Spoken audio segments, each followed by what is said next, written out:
Bull qui a perdu le contrôle en trade zone. Ça permet à Hollenstein d'ouvrir de l'autre côté avec un homme qui va pouvoir frapper et ouvrir le score. C'est bien fait du capitaine Patrick Gehring qui était abandonné par la défense. Il est venu amener le surnombre. Patrick Gehring, elle est très belle, hein, l'ouverture d'Hollenstein également. Et Patrick Gehring pour son 3e but de la saison ouvre le compteur des ZSC après 6 minutes. On revoit cette perte de puck de Ambul qui coûte cher donc aux Davosiens. C'est parti rapidement. Et l'ouverture pour Gehring qui vient effacer Sandro Eschliman. Le geste est remarquable, hein, de la part de Patrick Gehring. L'assistance Hollenstein s'est confirmée. Avec une nouvelle possibilité, Hollenstein, coup sur coup, c'est 2 buts pour les Zurichois. 1-0, Gehring passe de Hollenstein. Et tout de suite après, pour son 11e but personnel de la saison, Denis Hollenstein trouve la voie des filets. Beaucoup d'espace de nouveau pour Hollenstein qui croise sa frappe et qui marque déjà le 2-0.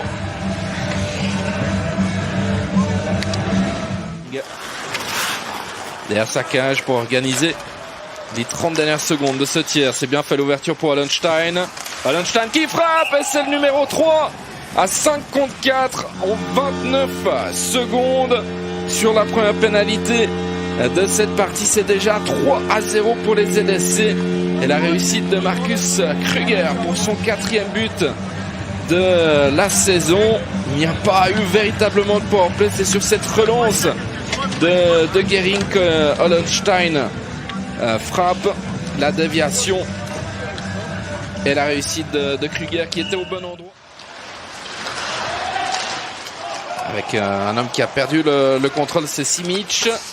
Et la frappe qui fait mouche, réduction du score à l'image, hein, de l'ouverture du score. C'est Ambul qui avait perdu le puck dans sa zone. Cette perte de puck zurichoise qui permet à Yannick Freiner de rapidement traverser la patinoire pour aller marquer ce but. On revoit Simic qui s'en mêle les pinceaux. Et Freiner qui n'en demandait pas tant pour partir seul et armer cette frappe imparable pour Ludovic Weber qui avait... Avec une possibilité de frappe, Hollenstein et la rondelle qui termine au fond pour le 4-1.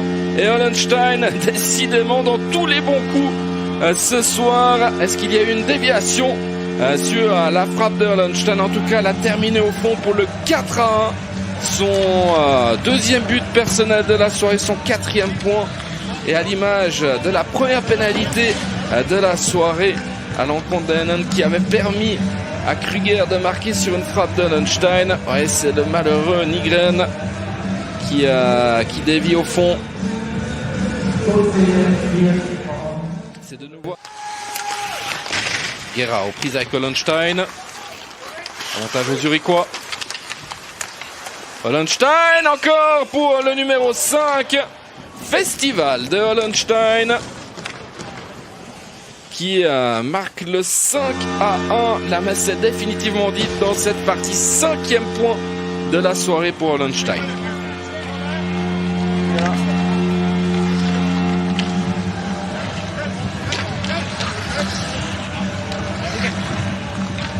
On revoit tout cela. Hollenstein qui était